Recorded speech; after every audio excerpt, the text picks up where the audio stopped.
Teman sekelas lamaku sengaja mau pesan makanan mahal. Tolong beri aku diskon. Kamu ada berapa banyak uang? Tidak sampai 20 juta.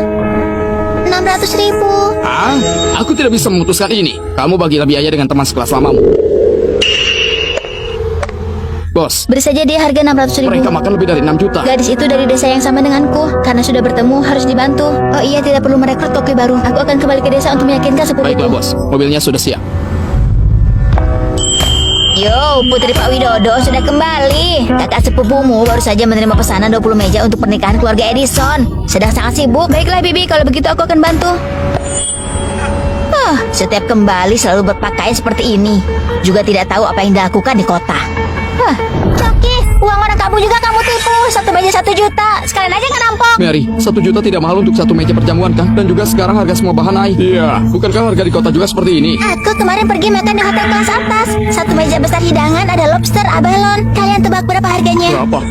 600.000. Aku membantumu, kamu malah datang menghancurkan tempat kakak sepupuku. Kakak sepupu, Winnie? hotel kelas atas ada lobster dan abalone saja seharga 600.000. Kamu coki barang busuk dan jelek seperti itu bisa harga 1 juta. Bertahun-tahun mengatur perjamuan di desa. Sudah berapa banyak uang haram yang kamu hasilkan? Aku sungguh tidak menghasilkan uang haram. Kurang lebih ada 50 juta. Semua uang itu harus dikembalikan pada penduduk desa. Aku pernah melihat dengan mata kepala sendiri kamu menghitung uang diam-diam. Ini semua uang ini diperoleh dengan susah payah oleh penduduk desa. Uang itu semuanya diberikan oleh adik sepupuku. Aku mengadakan jamuan pernikahan bertahun-tahun dan harganya tidak pernah naik, selalu 1 juta. Aku beneran tidak hasilkan banyak uang. Benar, ketika aku pergi ke kota hanya kakak sepupuku yang mendukungku. Dialah yang memberikan semua tabungannya untuk biaya hidupku. Dia menolak uang yang aku kirim, jadi aku memberinya uang tunai. Winnie, kamu seorang wanita. Berapa banyak uang yang kamu dapatkan di luar? Apa mungkin kamu melakukan hal yang memalukan? Iya, berpakaian seperti ini pandangan pertama saja bukan hal yang bagus. Kalian boleh mengataiku, tapi tidak boleh dengannya. Perempuan sudah seharusnya penampilan menarik. Siapa yang boleh katakan itu? Kalau tidak itu pasti uang haram kamu hasilkan untuk membelikannya pakaian. Kamu?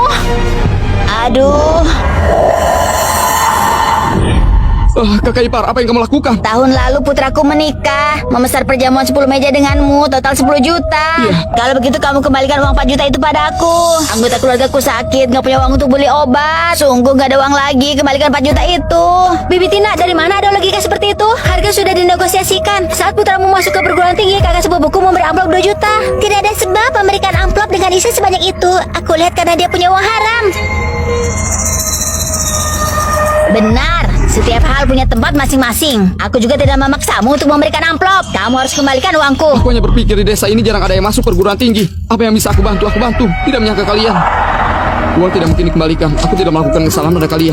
Yoki, hotel kelas atas saja, satu meja 600.000. Bagaimana kalau memberiku harga lebih murah, 400.000 saja? Kakak Edison, kamu kenapa masih mencarinya? Pernikahan ini aku yang mengatur perjamuan untukmu. Hanya 600.000, ada lobster dan abalone. Kamu akan betapa senangnya. Yoki, kamu sudah dengar ya?